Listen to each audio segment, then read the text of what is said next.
malaa dadku tusaalahay aad wax ugu fahmayo ogyihiin aan laba midhoo tusaale ama saddex tusaalaha tilmaamo nusuusta badanba ka tago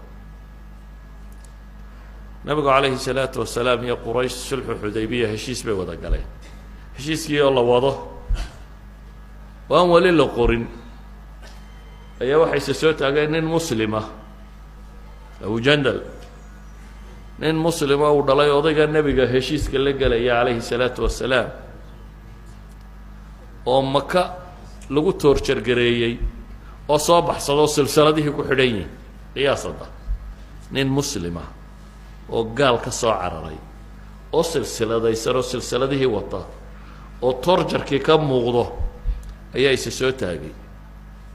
ninkii gaalka ahaa wuxuu yidhi waxaan heshiiska ugula galo kambaa ugu horreeya heshiiska waxaa ka mid ahaa qodobadiisa wixii muslime soo baxsada ee quraysh ka tagay muslimiinta u tagaa in loo celiyo wixii muslim ka soo ridoobay xagga usoo cararana inaan la soo celin wuxuu yidhi heshiiska ah wuxuu ugu horreeyaan kugula galaa waa kan waar weli lama qorin may heshiisba geli maayo haddaan kaa la celinin waa inankiisii karina nebigu ilaa xad u gaadhsiiyey kan iga qalleeh ii dhaaf waa diiday nebigu calayhi salaatu wasalaam saxaabigii wuxuu ku yidhi isbir waxtasib raac hadda waa nin muslimo waayo waxaa la ilaalinaya cahdiga muslimiintu gale isbir waxtasib baa la yidhi sabiroo iska tag waa masalada axaadiidka dheer uu ku soo arooray bukhaari ku yaala cumar iyo abubakar iyo hadalladii saxaabada ka soo baxsaday isla qisadan wax ku saabsan oo labaad aan tilmaamo wakhtigaa koobane abu jandal saxaabigii la odhan jiray haddaynu sheegnay saxaabi kala soo baxsaday oo abubasiir la yidhaahdo wuxuu ka yimi gaaladii dabeetana madiinuu yimi madiina isagoo iska fadhiyo jooga ayay gaaladii laba nin ka soo daba direen waxay dhahaen ninkaasaa soo baxsaday waa in la soo celiyaa ballankeenuna wuxuu ahaa maxay inaad celiso wixii xaggayaga ka yimaado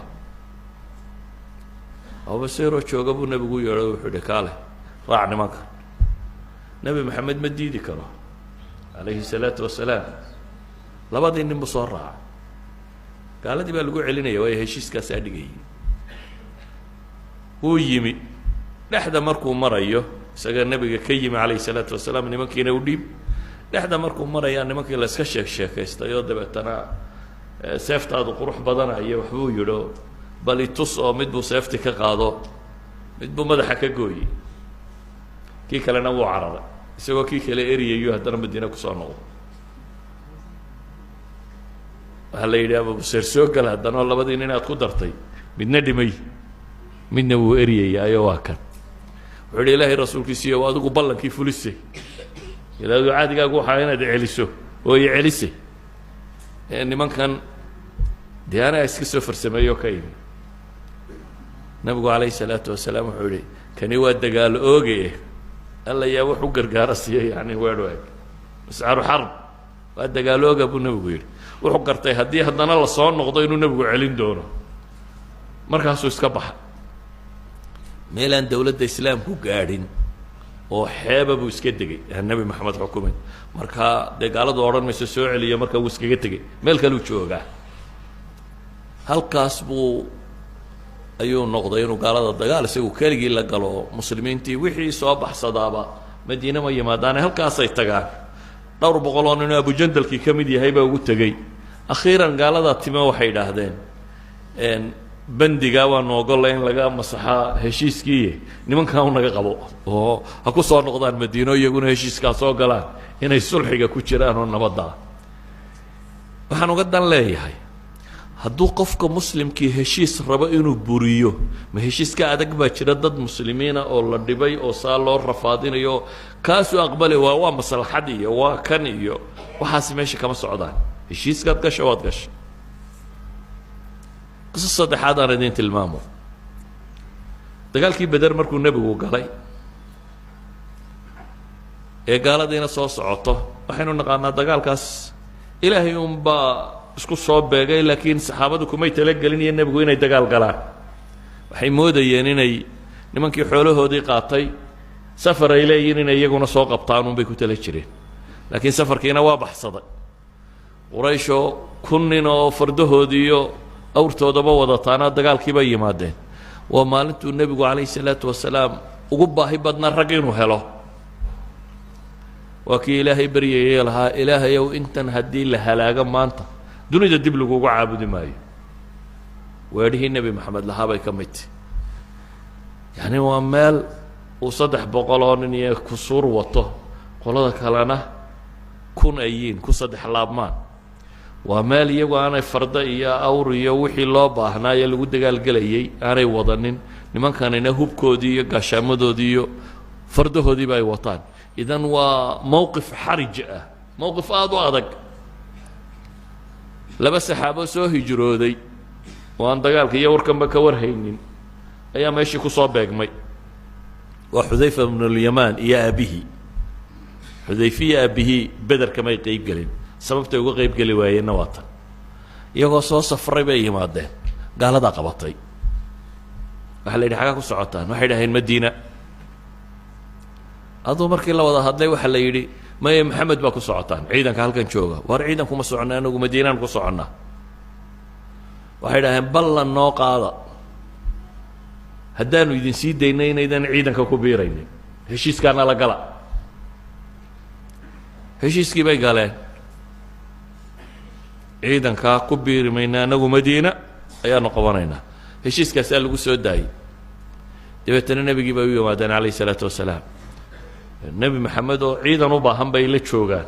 waa muslimiin gaala la ishayaa waxay dhahaan ilaahay rasuulkiisiiyo dee nimankii waana qabteen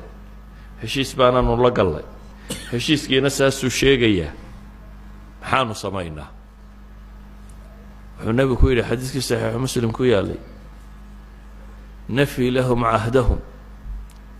ballankoodaan u oofinayaa ilaahayna waa u tala saaranaya iska taga buu yidhi labadii saxaabi heshiiskay soo galeen sidoodaan ugu fulinayaa buu yidhi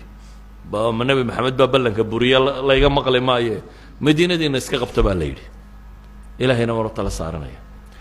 haddii mawaaqifta sidaa u adag uu nebi maxamed ilaaliya calayhi salaatu wasalaam mawaaqiftaa halista ah heshiisuu isagu galay iyo mid ay saxaabo soo gashayba miduu isagu galay iyo mid ay saxaaba soo gashayba mawaaqif dagaal oo adag oo uu rag u baahan yahay haddii uu fuliyey waxa ka sokeeya maxaad u malaynaysaa markaa contract baaca mushtare iyo haweeney la guursaday iyo cuhuudda uu galo qofka muslimka ahi waa sidaa uu nebigu u sheegay laa diina lah diintu waa dhaqan iyo akhlaaq dhaqan iyo akhlaaq ma wato kaasi liman laa cahda lahu inuu nebi maxamed yidhaahdo qofka aan ballan lahayn qofka aan heshiis fulin qofka muslimkii markaa ama mid wacdiya ha noqdo uu yaboohay oo mustaqbalka ku saabsan ama mid uu saxeexay ha noqdo ama mid uu afka ka galay ha noqdo war heshiis ballan haddaad gasho oofi ballanka oofintiisu bay culammadu yidhaahdaan qadaaya lakhlaynta ugu badan leh waa iskaga mid inaad gaal la gashay iyo inaad muslim la gashay iyo inaad munaafiq la gashay waa iskaga mid waa gaalo oo waynu iska khiyaamaynaynaa war muslimku wax ma khiyaameeyo qadrigana kuma dhaco qadrigu waa ballan furow intaad dadka wax la gashay inaad xagga kale ka weydaanato bale axaadiistu waa kuwa tilmaamaya aakhiro kaasi isagoo liwaasita culammadu waxay dhahaa dabadaa loo suraa liwaagu dee waa calaamad bandiirad isagoo dabada ku sitoo imanaya ay ugu qoran tahay liwaaulqadr